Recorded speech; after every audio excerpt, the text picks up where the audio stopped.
오늘은 우리 절기 특강, 우리 특별히 레위기 23장에 나와 있는 하나님이 주신 그 절기에 대해서, 성경에 나와 있는 절기에 대해서 우리가 함께 보도록 하겠습니다. 우리 레위기 23장 2절 말씀 제가 한번 읽어 드리겠습니다. 레위기 23장 2절 말씀입니다. 이스라엘 자손에게 말하여 이르라. 이것이 나의 절기들이니 너희가 성회로 공포할 여호와의 절기들이니라. 여기서 말하는 성회라고 하는 것은 거룩한 모임이라고 하는 겁니다. 그러니까 앞으로 내가 이러한 이 절기들에 대해서 알려줄 텐데 너희는 이것이 그냥 무슨 단순한 모임에 불과하다는 것이 아니라 내 앞에 반드시 모여야 되는 하나님 앞에 모이는 거룩한 모임임을, 절기임을 기억해라 라고 하나님 말씀하시는 거예요. 그래서 이 하나님이 약속하신 이 말씀해 주신 절기들을 지켜나갈 때는 아무런 노동도 하지 않았고 마치 안식일처럼 하나님의 은혜를 구하고 그 주님의 일하심을 찬양하고 기념하면서 지냈던 것을 보게 됩니다.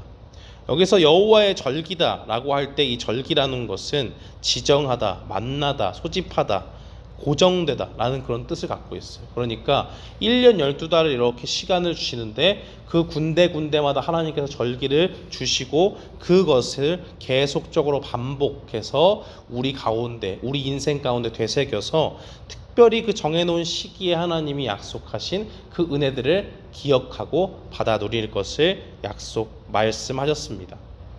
하나님께서 절기를 주신 이유가 무엇일까요? 하나님의 백성들을 이제 출애굽 가운데 인도하셨고 애굽이 아니라 이제 하나님의 백성을 하나님의 인도함을 받는 광야 가운데 부르셨습니다. 그런데 하나님께서는요, 이 하나님의 백성들, 이스라엘 백성들을 하나님의 백성이라 삼으시고 그들과 좋은 관계를 지속할 수 있는 방법으로 여러 가지 규례들을 주셨어요. 거기에는 어떻게 하나님을 만나고 거룩하신 하나님 앞에 나아갈 수 있는지, 제사법에 대한 내용들도 나와 있고 더불어서 절기에 대한 내용도 함께 들어 있습니다. 레위기에서 이스라엘 민족의 그 여러 가지 절기법들 또 제사법들이 나오잖아요. 그것을 통해서 우리는 무엇을 배웁니까? 바로 우리가 하나님의 백성임을 깨닫고 하나님을 계속적으로 기억하는 거예요. 절기를 통해서 하나님께서 그때그때 주신 것이 무엇인지, 어떤 은혜가 우리의 삶 가운데 있었는지를 기억하고 하나님을 주기적으로 망각하는 우리가 하나님을 깨닫고 기억하는 그러한 좋은 것으로서 하나님께서 우리에게 절기를 주셨다라고 볼 수 있습니다. 이 중에는 무교절, 유월절, 오순절, 초막절과 같은 3대 절기, 이스라엘 백성들이 반드시 유대인의 남자라면 하나님 앞에 반드시 지켜야 되는 3개의 중요한 절기도 포함이 되어 있고 단순히 3가지뿐만이 아니라 총 7가지의 절기가 나타나 있습니다. 그래서 오늘은 절기 특강으로 이스라엘의 7대 절기에 대해서 한번 배워보고 그 의미가 무엇인지 우리가 살펴보겠습니다. 이 7개의 절기를요, 시기상으로 조금 구분을 하면 크게 2가지로 나눌 수 있습니다.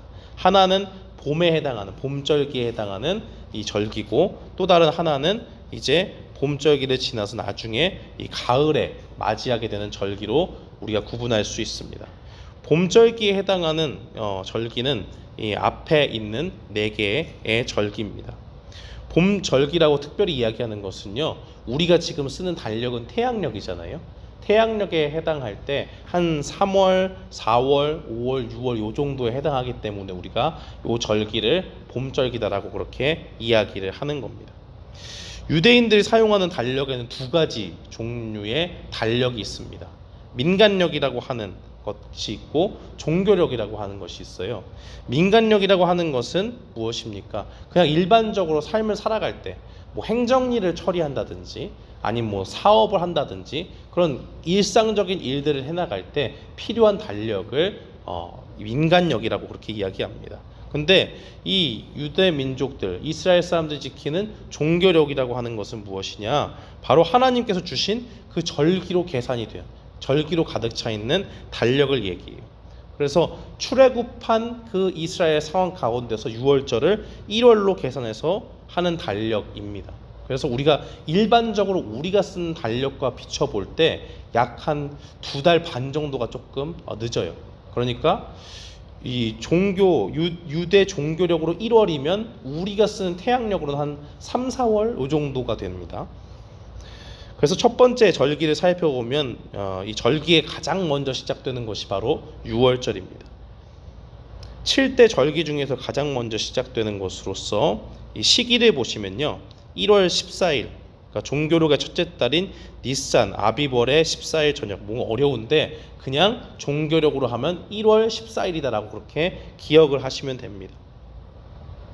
6월절을 뜻하는 이 히브리어 페사흐는 어떤 뜻을 가지고 있죠? 우리가 영어로 얘기할 때 6월절을 가리켜서 패스오버다라고 그렇게 이야기하잖아요. 그러니까 뛰어넘다, 그러니까 넘어가다라는 뜻을 가지고 있습니다.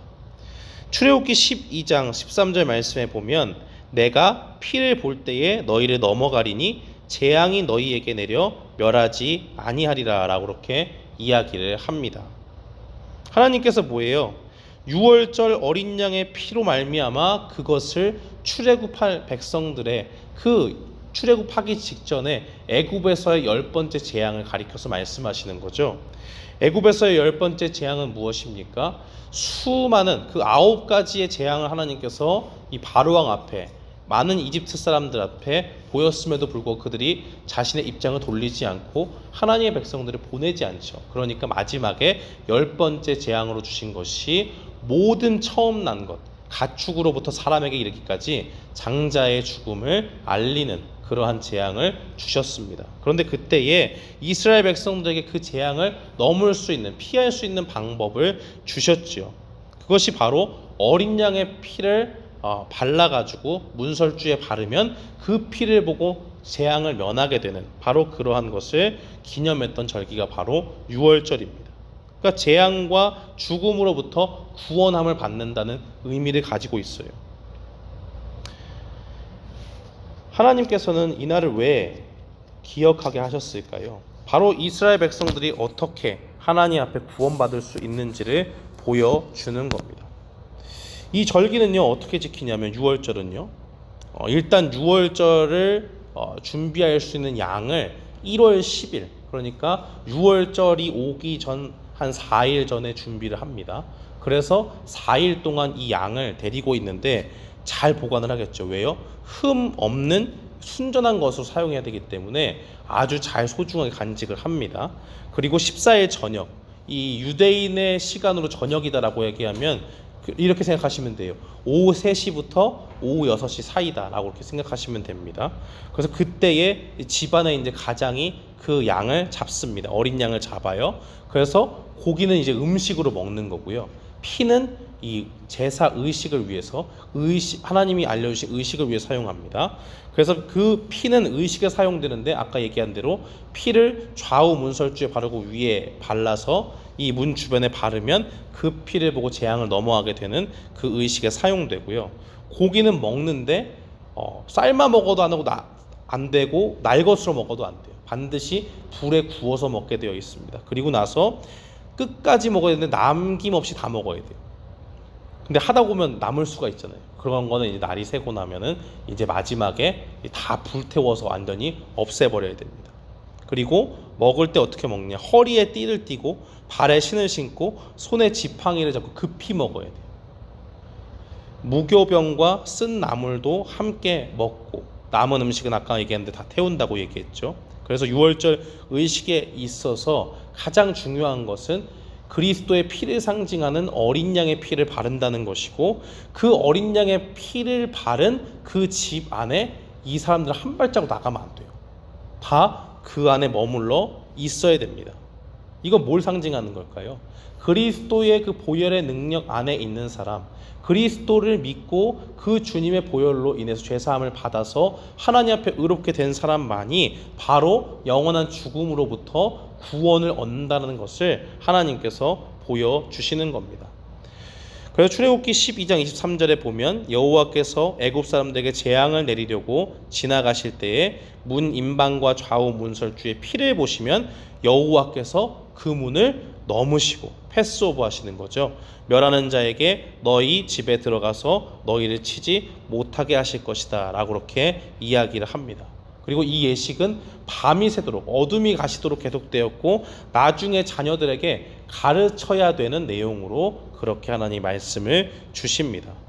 그래서 영적인 의미를 보시면 그리스도는 우리를 위한 유월절의 어린 양이다 라고 그렇게 정리를 했습니다. 거기 나와 있는 성경 구절들을 보면요, 요한복음 1장 29절에 보면 요한이 이제 예수님을 향해서 말하는 거죠. 이튿날 요한이 예수께서 자기에게 나오심을 보고 이르되 보라 세상 죄를 지고 가는 하나님의 어린 양이로다 라고 그렇게 이야기하는 것을 봅니다. 그 옆에 있는 고린도전서 5장 7절 말씀에 보면 하반절에 우리의 유월절 양 곧 그리스도께서 희생되셨느니라 라고 그렇게 이야기해요. 그리고 베드로전서 1장 18절로 19절 말씀을 보면 대속함을 받은 것은 이렇게 하고 중간에 생략하고 마지막을 보면 오직 흠없고 점없는 어린 양 같은 그리스도의 보배로운 피로 된 것이다. 그러니까 우리가 대속함을 입은 것, 우리가 하나님 앞에 어떻게 죄인이었는데 이 죄인의 모든 죄를 씻고 하나님 앞에 은혜로 구원받았는가, 그것은 바로 오직 흠이 없고 점없는 유월절 어린 양 같은 그 어린 양이신 예수 그리스도의 피로 된 것이다 라고 그렇게 이야기를 합니다. 그래서 이 절기의 시작이 되는 유월절 어린 양의 모습은 바로 우리를 위해서 십자가에 달려 돌아가신 그 예수 그리스도의 보혈을 상징한다고 볼 수 있습니다. 그래서 우리가 이 절기들을 볼 때요, 이것을 지금까지 막 이렇게 지켜나가야 되는 것은 반드시 아니지만 그 가운데 하나님께서 어떻게 우리를 구원하시는지 예수 그리스도를 나타낸 그 예표들이 있다는 것을 분명히 기억해야 됩니다. 두 번째로 나오는 것은 무교절입니다. 무교절은 보면 니산월 15일이다. 그리고 일주일 동안 기간이 정해져 있죠. 그래서 니산월, 그러니까 어렵지만 그냥 유대인 종교력으로 1월 15일이에요. 14일이 유월절이니까 유월절 바로 그 다음날부터 시작하는 거고 7일 동안 지키는 겁니다. 어떤 것으로 지키느냐, 바로 이 효소가 없는 빵, 그러니까 부풀지 않은 그 빵, 떡을 먹고 고생하는 그 일들을 하는 것이죠. 신명기 16장 3절 말씀에 보니까 유교병을 그것과 함께 먹지 말고 1회 동안 7일 동안이죠, 무교병 곧 고난의 떡을 그것과 함께 먹으라. 이는 내가 애굽 땅에서 급히 나왔음이니 이같이 행하여 내 평생에 항상 네가 애굽 땅에서 나온 날을 기억할 것이니라 라고 그렇게 기록을 하고 있습니다. 이스라엘 백성들이 출애굽 당시에 어떤 빵을 먹었습니까? 이 효소가 없는 부풀지 않은 빵을 먹었죠. 이유는 나오는데 시간이 없어요. 그러니까 하나님께서 이 유월절도 급히 이 하나님의 구원이 급박하게 이루어지는 것을 보게 하시고 부풀지 않은 빵을 먹게 하십니다.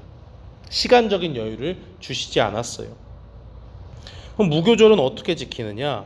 금해야 할 것과 지킬 것이 있습니다. 금해야 될 것은 무엇이냐면 바로 누룩입니다. 누룩이라고 하는 것은 이 빵을 부풀게 하는 이스트를 얘기하죠. 효소를 얘기하죠.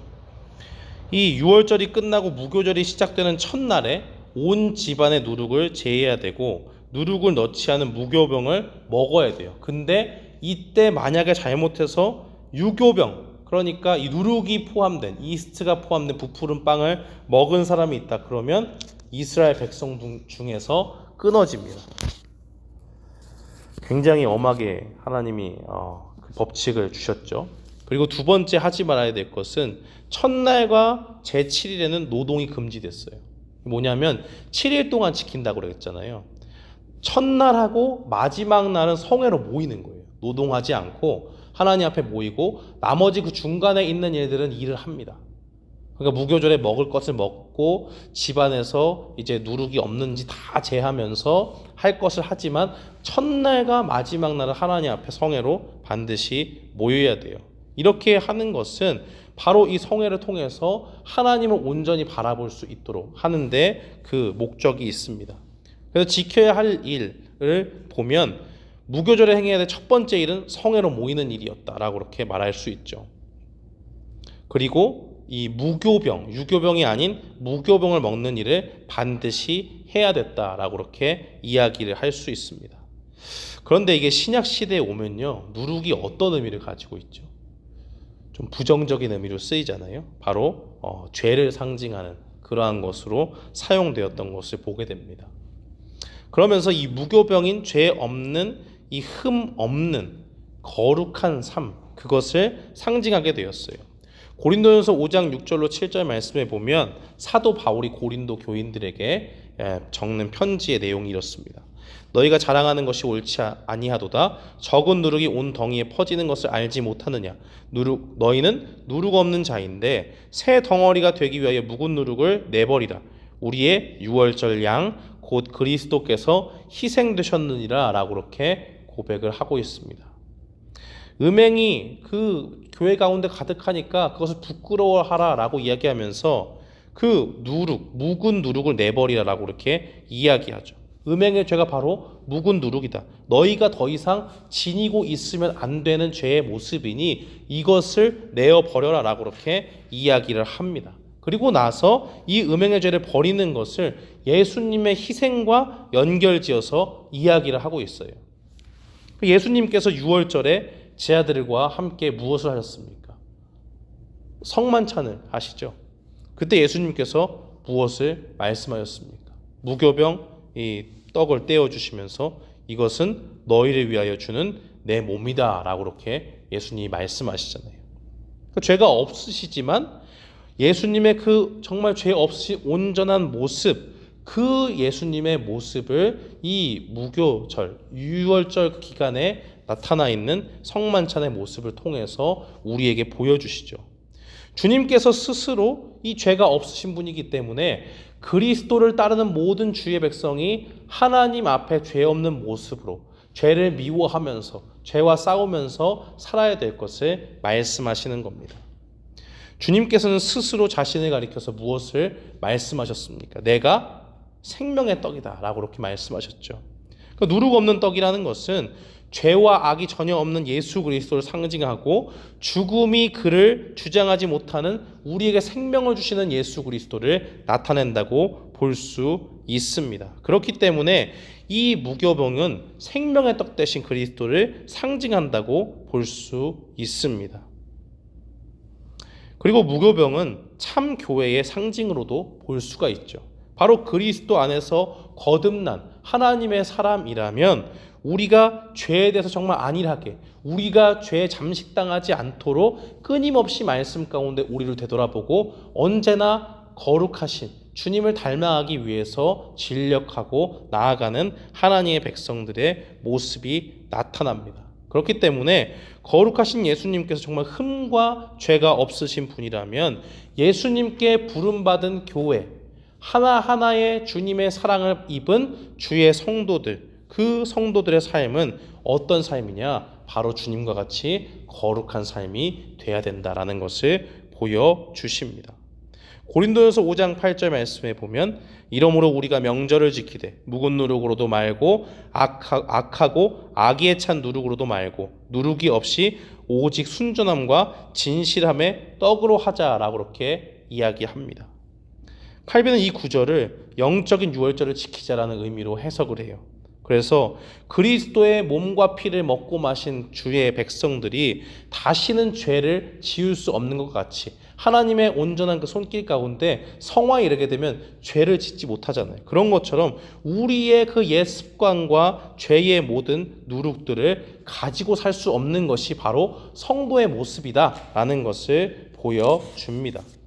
그래서 여기서 순전함과 진실함이라고 이야기하는 것은 그리스도인의 삶의 특징을 보여주는 거예요. 여기서 순전함이라고 나타나는 그 단어는 동기의 순수함을 이야기합니다. 우리 그런 때 있잖아요. 잘 모르겠어요. 어떤 행동을 했는데 약간 애매한 게 있어요. 이 사람 정말 좋은 뜻으로 했을까? 아니면 정말 모르고 했을까? 라는 그런 게 있잖아요. 우리는 몰라요. 사람 속에 들어가지 못하니까 이 사람이 정확히 어떤 동기를 가지고 했는지 우리는 다 알 길이 없습니다. 어느 정도 유추해 볼 수 있지만 그 속에 들어가 보지 못했기 때문에 100% 그 사람이 어떤 의도로 어떤 행동을 했는지 알지 못해요. 그러나 하나님께서는 하나님의 백성은 어떻게 된다고요? 순전함, 동기가 순수해진다는 거예요. 마음 가운데 죄가 없는 깨끗한 그 양심을 가지고 하나님 앞에 온전히 거듭난 백성으로 그 성화의 단계에 이르게 된다면 우리가 정말 동기의 순수함을 가지고 주 앞에 생활할 수 있다라는 것을 말씀합니다. 또 진실함이라고 얘기하는 것은 행동의 순수함을 이야기하는 거예요. 악의로 남을 해코지 하기 위해서 행동하는 것이 아니라 그 행동이 정말 순수해서 누가 봐도 아름답고 선한 그 모습들이 나타난다는 겁니다. 그래서 누룩이 없는 이 새 명절, 이 무교절, 이것은 모든 삶의 영역에서 우리가 어떻게 살아야 되느냐라고 이야기할 때 거룩하신 주님을 닮아가는 삶으로 우리가 부름을 받았다라는 것을 깨닫고 성도의 그 순결한 삶, 우리 하나하나를 교회로 세우시고 참 교회로 빚어나가시는 주님을 바라보면서 거룩한 삶을 살아야 될 것을 말씀한다고 볼 수 있습니다. 세 번째로 나오는 것은 초실절이에요. 초실절은 원래 보리의 추수의 시작을 기념하고 축하하는 명절입니다. 거기 시기를 보시면 시기 이전에 초실절 밑에 보면 첫 이삭을 바치는 날이라고 되어 있죠. 1년 중에 가장 먼저 드려지는 곡물의 첫 열매를 하나님께 드리는 건데 이 시기를 보시면 무교절 중 첫 안식일의 다음 날 이렇게 되어 있는데 무교절이 7일이라고 그랬잖아요. 일주일 동안 지속되는데 그 가운데 안식일 바로 그 다음 날이라는 거예요. 그러니까 쉽게 얘기하면 초실절은 무교절 기간의 안식일 다음 날이다 라고 이야기하는데 그것은 뭐예요? 안식일 토요일이니까 그 다음 날은 뭡니까? 주일이죠. 주일 얘기하는 거예요. 그러니까 무교절 속에 들어가 있는 주일이 바로 초실절이다라고 볼 수 있습니다. 첫 번째 수확을 하나님 앞에 감사하면서 나아가는 건데 어떠한 기대를 가지고 가느냐? 야, 우리에게 이렇게 하나님께서 처음으로 이렇게 귀한 열매를 주셨구나 라는 것을 감사함으로 받고 앞으로 더 풍성하게 주실 주님 앞에 기대하면서 나아가는 거예요. 근데 이날은 이스라엘 백성들이 광야가 아니라 가나안 땅에 들어가야만 지킬 수 있는 날이죠. 왜냐하면 광야 가운데서는요 농사로 먹고 살지 않았잖아요. 하나님이 매일매일 주시는 만나를 통해서 그들이 먹고 마셨습니다. 그런데 가나안 땅에서 농사를 시작하게 되면 이제 하나님께서 무엇을 하라는 거예요? 이 초실절을 지키라고 말씀하는 겁니다. 초실절을 통해서 우리에게 열매를 주신 분이 하나님이시는구나 라는 것을 기억하고 하나님의 은혜를 계속적으로 간구해 나가야 된다는 것을 보여주는 겁니다. 유심히 설명을 들으신 분들은 아시겠지만 아까 초실절을 이야기할 때 우리 무교절에 속한 주일이다라고 얘기했죠. 토요일이 아니라 주일이에요. 주일은 우리가 예배드리는 날이잖아요. 구약의 백성들은 안식일을 지켰는데 우리는 왜 주일을 지킵니까? 바로 그리스도께서 그 주일에 부활하셨기 때문이죠. 그래서 그 예수님의 부활을 초실절과 연결시켜 보면 바로 이 그리스도께서 살아나신 그 주님의 부활이 있었던 날이 초실절이었다라는 것을 우리가 깨달아야 됩니다. 그래서 예수님이 이 주일에 부활하셨기 때문에 우리는 그리스도의 부활을 바라보면서 그래 나도 이 땅에서 고된 삶을 살다가 결국에는 죽고 끝나는 것이 아니라 주님처럼 내가 소망 가운데 부활하겠지라는 그 믿음을 가지고 주님 앞에 예배하는 거죠. 그러니까 예수님께서 이 초실절에 가장 첫 열매를 하나님께 드리는 그 모습을 지켜가면서 하나님께서 그 초실절을 통해 보여주시는 것은 무엇입니까? 고린도전서 15장 20절 말씀해 보면요. 그러나 이제 그리스도께서 죽은 자 가운데서 다시 살아나사 잠자는 자들의 첫 열매가 되셨도다라는 그 소망의 메시지를 보게 하시는 거예요. 단순히 첫 열매를 하나님께 드린다 정도가 아니라 장차 우리에게 구원을 허락하실 그리스도께서 죽음의 권세를 이기시고 십자가의 그 모든 고난을 깨트리고 이제 하나님의 영광스러운 부활에 이르렀는데 그 주님께서 우리의 첫 열매다. 그러니까 너희 그 주님을 바라보고 너희에게 임할 부활을 소망하고 기대라라는 것을 말씀하시는 겁니다. 그러니까 이스라엘 백성들은 그 초실절을 지키면서 신약의 관점에서 돌아와서 오늘을 사는 우리에게는 부활의 첫 열매 되시는 그리스도를 바라보면서 그 주님이 부활하신 것처럼 우리도 부활하는구나 라는 그 믿음을 가지고 초실절을 바라봐야 된다는 겁니다. 고린도전서 15장 22절은 이렇게 증거합니다. 아담 안에서 모든 사람이 죽은 것 같이 그리스도 안에서 모든 사람이 삶을 얻으리라 라고 그렇게 말씀하고 계세요. 어떤 사람은 부활이 없다라고 생각하는데 그렇지 않습니다. 부활이 없다면 우리는 정말 비참한 인생을 사는 거예요. 그런데 하나님께서 말씀을 통해 주시기를 아담 안에서 모든 사람이 죽은 것 같이 이제 아담의 범죄로 모든 사람이 죄 가운데 죽음에 이를 수밖에 없게 됐는데 이제 그것을 하나님께서 고치셔서 그리스도 안에서 모든 사람이 죽었던 영혼들이 그리스도를 통해서 새 생명을 얻을 수 있도록 부활의 첫 열매가 되셨다 말씀하시는 겁니다. 그렇기 때문에 이 초실절에 나타난 첫 열매는 그리스도의 육적인 부활의 상징이요 동시에 첫 열매를 통해서 모든 믿는 자들의 육체적인 부활, 예수님처럼 우리가 부활할 것을 밝히 보여주는 절기라고 볼 수가 있습니다. 우리 네 번째 나와 있는 7.7절 또 오순절, 맥추절을 보시면요. 첫 이삭을 바치는 날로부터 50일째 되는 날이다 라고 그렇게 시기를 정리를 했습니다. 레위기 23장 15절 말씀에 보면요. 안식일 이튿날 곧 너희가 요제로 곡식단을 가져온 날부터 세어서 7 안식일의 수요를 채우고 라고 그렇게 되어져 있습니다. 여기서 보니까 7 안식일이라고 되어 있죠. 안식일은 매주에 한 번씩 오는 거니까 7주를 얘기하는 거예요. 그래서 이 명칭이 7.7절도 있고 오순절도 있고 맥추절도 있는데 왜 이렇게 이름이 다양한가? 오순절이라고 하는 것은 초실절 이후에 첫 열매를 수확한 이후에 50일이 지났다라는 뜻에서 이 순이라고 하는 것은 국어사전에 찾아보면 열흘 얘기해요. 10일, 10 days. 그러니까 이게 5개, 그러니까 50일이죠. 그래서 오순절이다라고 그렇게 이야기를 합니다. 그리고 이 7.7절이라고 하는 것은 초실절 이후에 7주의 주간이 지났으니까 7, 7에 49 이렇게 해서 마지막에 초실절 이후니까 하루를 더해가지고 50일이 되는 거죠. 그래서 7.7절이다라고 이야기하는 거고 맥추절은 이 시기가 농경사회에 있어서 이 시기가 늦은 봄에 밀을 추수하는 시기가 되는 거예요. 그래서 밀을 추수하는 첫 번째 시기이기 때문에 맥추절이다라고 그렇게 이야기를 합니다. 다른 말로는 추수절이라고도 그렇게 이야기를 하죠. 신명기 16장 9절 말씀에 보면 7주를 셀지니 곡식의 낫을 대는 첫날부터 7주를 세어라고 그렇게 기록을 하고 있습니다.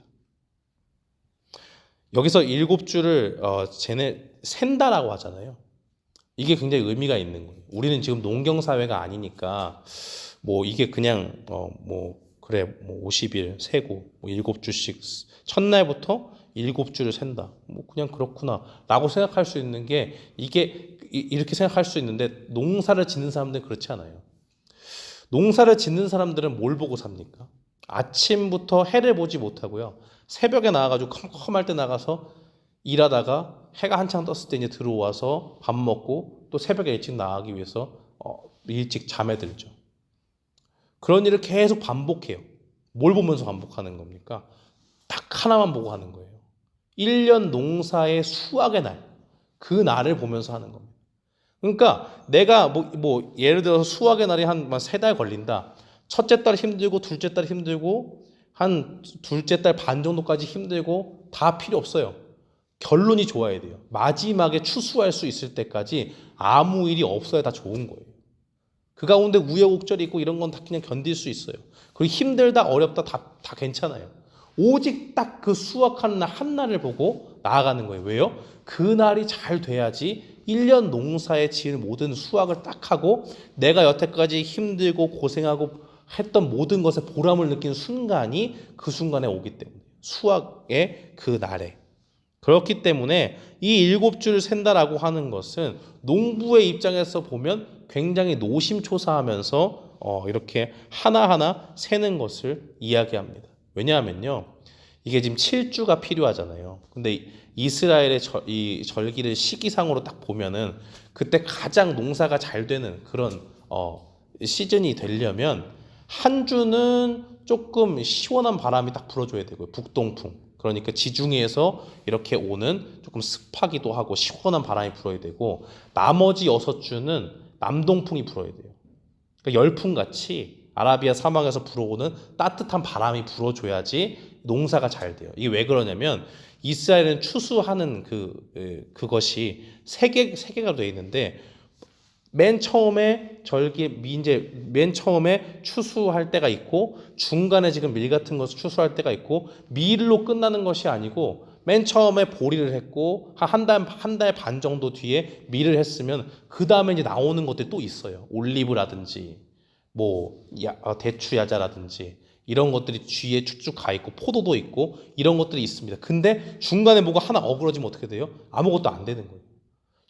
이 7주 안에 완벽한 날짜가 딱 돼가지고 적절한 바람이 불어줘야지만이 그 가운데 나머지 뒤에 있는 그 과실들도 풍성하게 얻을 수 있는 거예요. 그렇기 때문에 농부는 어떠한 심정으로 이 7주를 세겠습니까? 하루하루를 세면서 하나님의 은혜를 구하는 거예요. 날씨를 보고, 하나님 지금 이 시간에 비를 안 내려주시고 날씨가 화창하게 이렇게 좋은 시원한 바람을 또 한 주 동안 주시고, 그 다음부터는 6주 동안 뭐 하겠어요? 하나님이 따뜻한 바람을 또 주셔야 되는데 하나님 오늘 주십니까? 주셨습니까? 감사합니다. 이걸 날마다 세는 거예요. 이렇게 하나씩. 그런 의미에서 우리가 이 맥추절을 바라보면 의미가 남다르죠. 그냥 그 시간을 채운다 이 정도가 아니라 이것은 그 사람들이 죽고 사는 일과 굉장히 연관이 되어져 있습니다. 그렇기 때문에 우리가 맥추절을 바라볼 때 굉장히 중요한 의미로서 이 하루하루를 센다라는 것을 생각을 해야 돼요.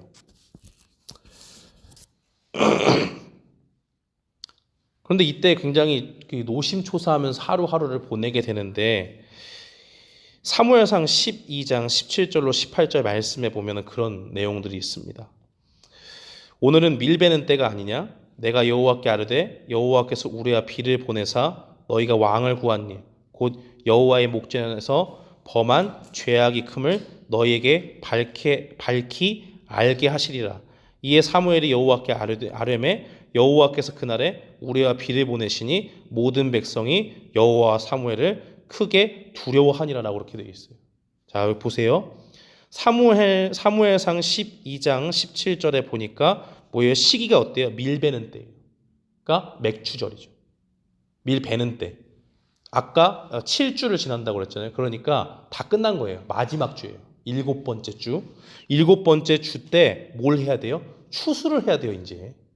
밀을 걷어가지고 1년 동안 먹고 살 걸 딱 쟁겨놔야 되고, 나머지 뒤에 주룩주룩 따라오는 과실에 대한 모든 것들도 준비가 다 돼가지고 이제 됐다라고 생각했는데, 그때 이 사람들이 뭐 한 겁니까? 이스라엘 백성들이 이방 사람들을 보고 우리도 왕 달라고 한 거예요.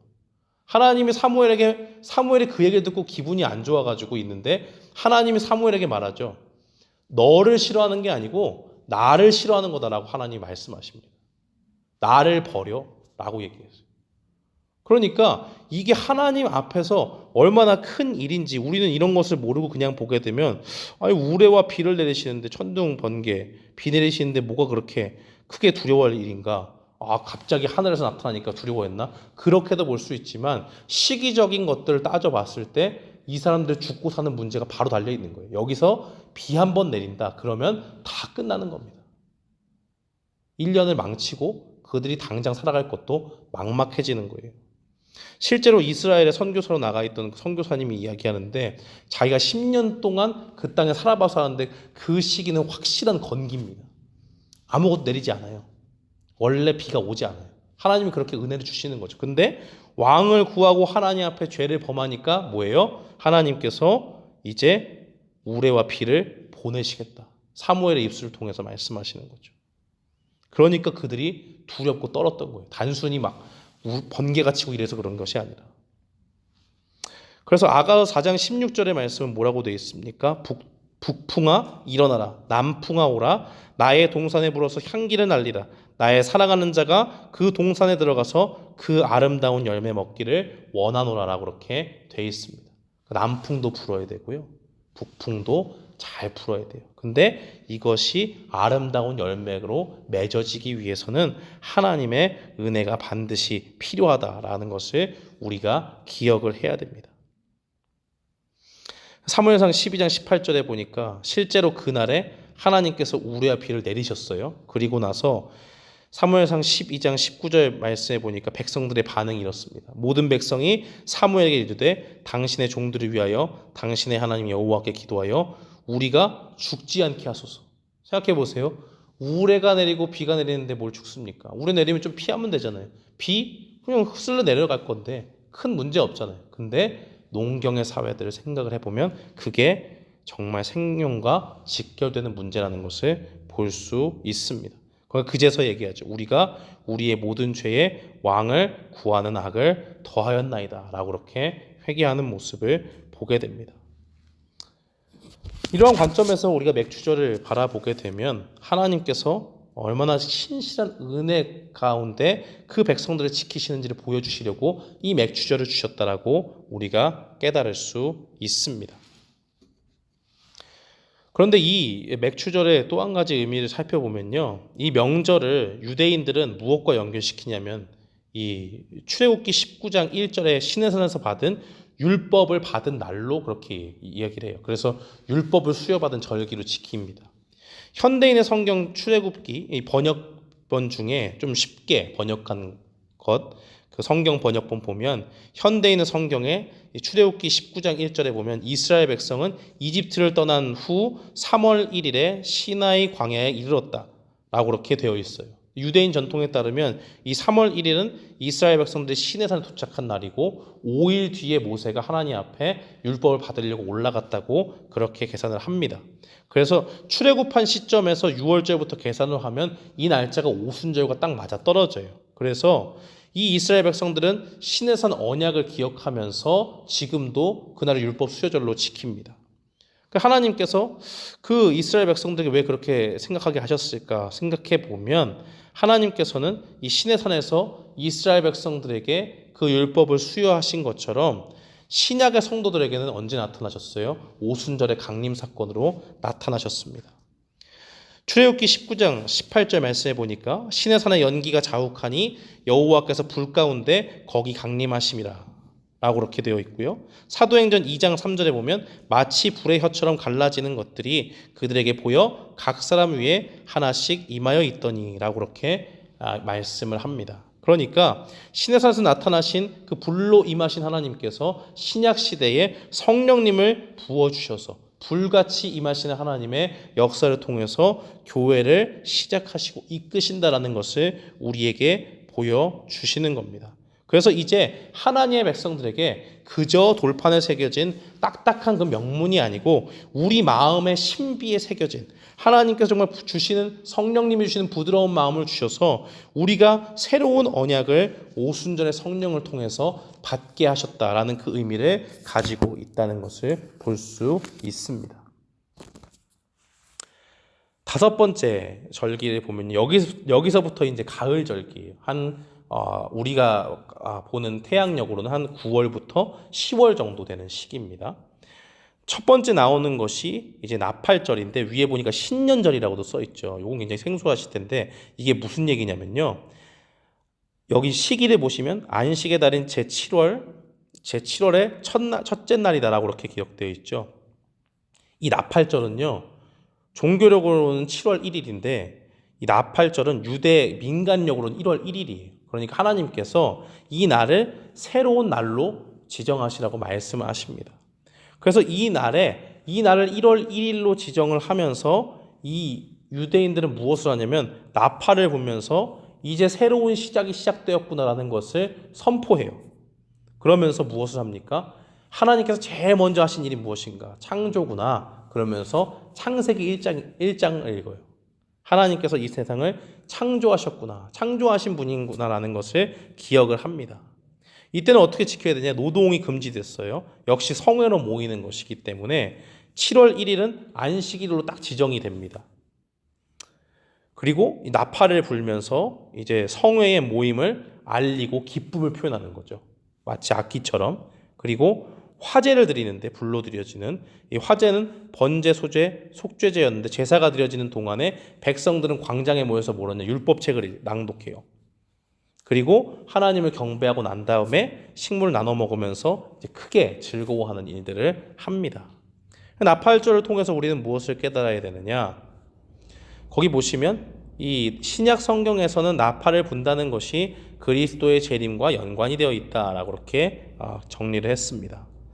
나팔절이 시작되는 이 7월 1일 이때는 정월 초하루죠. 1월 1일로 다시 제정하라고 하셨으니까. 근데 이런 날 가운데 나팔절에서 시행되는 역사를 보면 이제 새로운 출발을 의미하고 있어요. 그 나팔은 하나님께 제사를 드릴 때 부는 것이고 또 전쟁에 나갈 때 그리고 전쟁에서 승리해서 승리의 기쁨을 나타낼 때 나팔을 불었습니다. 그렇다면 이러한 궁극적인 승리의 모형은 누구신가? 바로 이 세상 권세를 이기고 하나님께 승리하신 그 예수 그리스도를 우리에게 보여주는 것이다 라는 것을 볼 수 있습니다. 만인을 심판하러 오시는 그 사망 원세를 이기신 예수님께서 다시 재림을 통해서 이 땅에 승리하신 그리스도로 나타나는 거죠.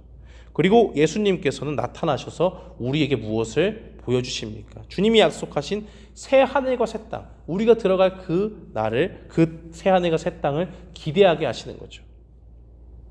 예수님은 이 땅에 어떻게 오십니까? 데살로니가 전서 4장 16절 말씀에 보면 주께서 호령과 천사장의 소리와 하나님의 나팔 소리로 친히 하늘로부터 강림하시리니 그리스도 안에서 죽은 자들이 먼저 일어나고 라고 그렇게 기록을 하고 있습니다. 주님이 오실 때 하나님의 나팔 소리가 울려 퍼진다고 그래요. 이제 새로운 시작, 이제는 주님이 재림하셔서 주님의 때가 시작되었고 심판을 통해서 이제 주의 백성들이 구원받는 새로운 시작이 시작되었다라는 것을 보여줍니다. 그런데 유대인들은요, 이 나팔절을 지나고 나면 그 이후에 이어서 한 10일 동안을 경건하게 산다고 그래요. 자기의 죄를 돌아보고 속죄하는 그러한 모습으로 산다고 합니다.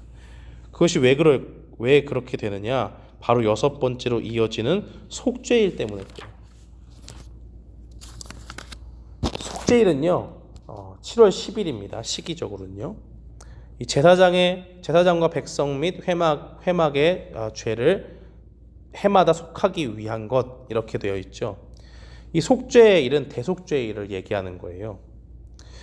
이날은 안식일에 성회로 안식일이고 또 성회로 모이고요. 스스로 괴롭게 하면서 어떠한 노동도 하지 않습니다. 뭘까요? 스스로 괴롭게 한다는 것은 자기 자신을 겸허히 회개하는, 죄를 돌아보는 그러한 것을 이야기하는 것이죠.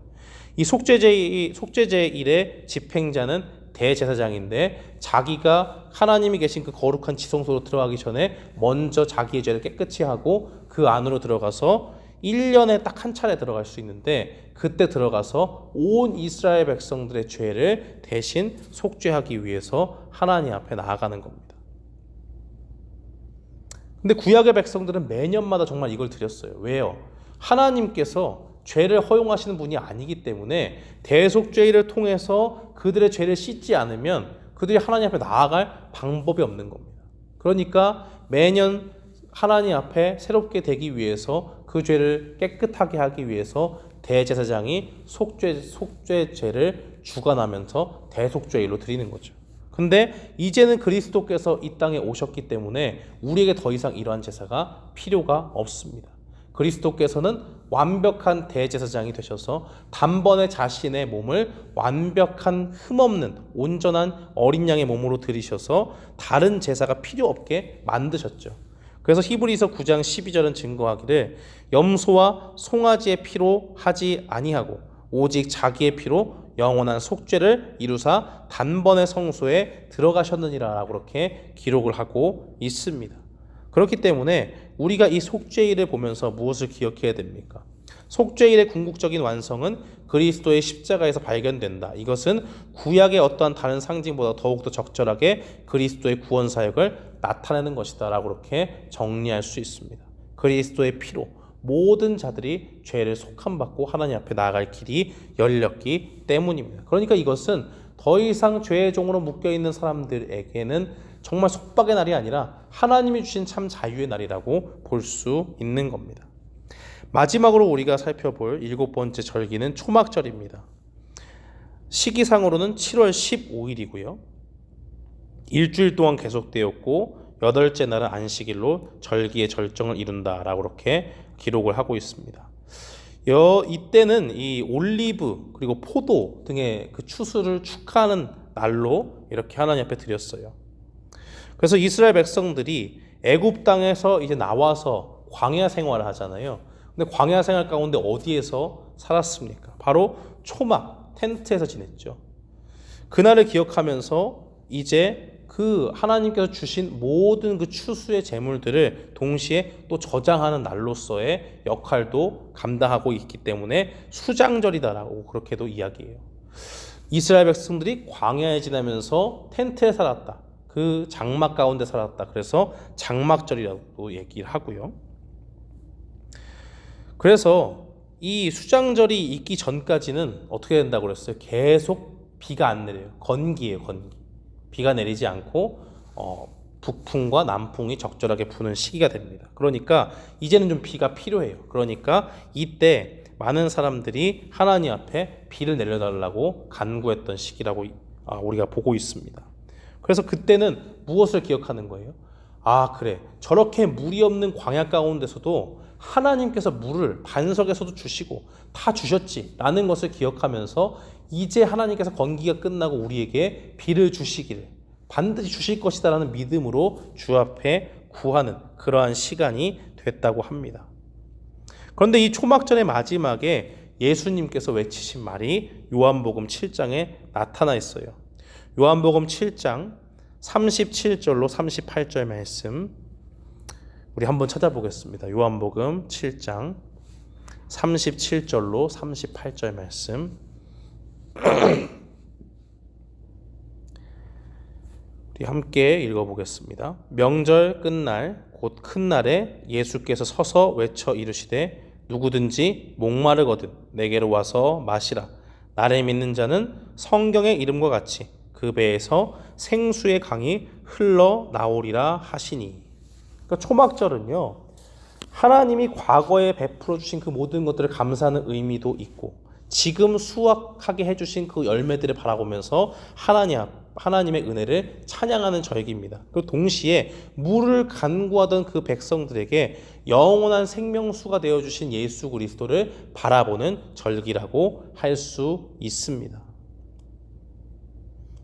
그리고 또 한 가지 의미를 찾는다면 이 초막절은 이제 첫 번째 1년을 크게 세 군데로 나눈다고 그랬잖아요. 그래서 보리도 수확하고 이제 밀도 수확하고 나머지 과실도 다 수확을 해서 저장을 해놓는데 이 추수의 마지막이잖아요. 그러니까 추수와 관련이 있습니다. 그래서 한마디로 말하면 모든 수확을 다 걷어서 창고에 저장하는 가을의 추수처럼 이제 복음 전파를 통해서 하나님의 백성들이 마지막에 추수되어지는 그런 일들을 보여주는 거예요. 이제 영적인 과실들이 맺혀지고 하나님 나라의 천국 곳간에 쌓이게 될 그 영혼들을 바라보면서 함께 기뻐하는 겁니다. 이런 사실의 증거는 성경에서 여러 군데 찾아볼 수가 있죠. 요한복음 4장 36절에 보면 거두는 자가 이미 삭도받고 영생에 이르는 열매를 모은다라는 그런 말씀도 있고요. 계시록 14장 14절로 20절 말씀에 보면 심판을 추수로 비유를 하는데 천사가 땅 위의 사람들을 마치 곡식을 추수하는 것처럼 이렇게 수확하는 그러한 모습도 담겨져 있습니다.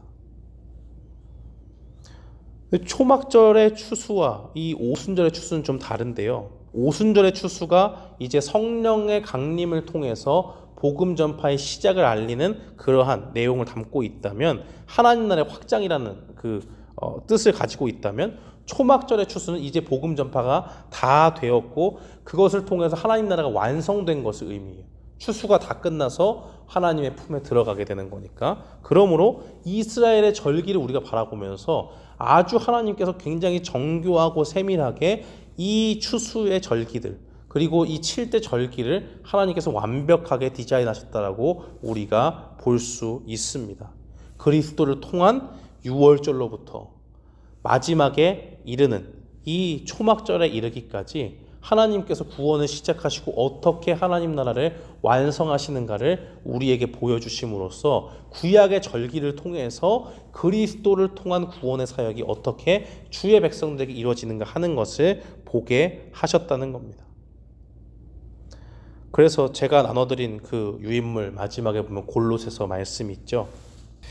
2장 16절 17절 말씀에 보면 이렇게 돼 있죠. 그러므로 먹고 마시는 것과 절기나 초하루나 안식일을 이유로 누구든지 너희를 비판하지 못하게 하라.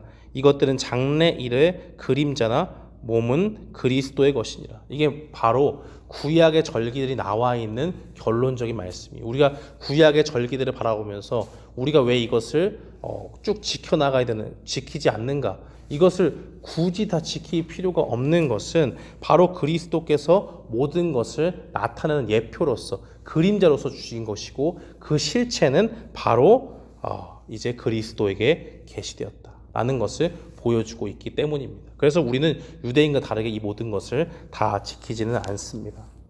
그런데 우리가 이제 이번 주일에 맞이하게 되는 맥주 감사절이 있잖아요. 그것을 우리가 어떤 관점에서 봐야 됩니까? 맥주감사절이라고 하는 것은 이제 한국적인 그 상황 가운데 농경의 문화들의 그런 것들이 좀 담겨져 있죠. 그래서 보리를 추수하는 그 시기들을 생각하면서 하나님 앞에 이 맥주절을 떠올린 거예요. 그러면서 우리가 이제 상반기 때 하나님이 주신 모든 것을 감사하는 그 의미를 가지고 하반기를 시작하자라는 그 의미를 가지고 나아가는 겁니다. 보리의 추수의 때를 한국에서 그 농경사회 가운데 했듯이 하나님 앞에 가장 받은 그 은혜를 기억하면서 감사하는 그런 절기로 지켜나가는 거예요. 그래서 우리가 이 이스라엘의 7대 절기를 살펴보고 우리가 깨달아야 되는 것은 바로 이 모든 것들이 하나님의 구원의 크신 역사를 나타내고 결국 우리에게 구원을 허락하시는 예수 그리스도를 바라보게 한다라는 것을 기억하면서 우리가 이스라엘의 7대 절기를 믿음의 눈으로 바라봐야 될 줄 믿습니다.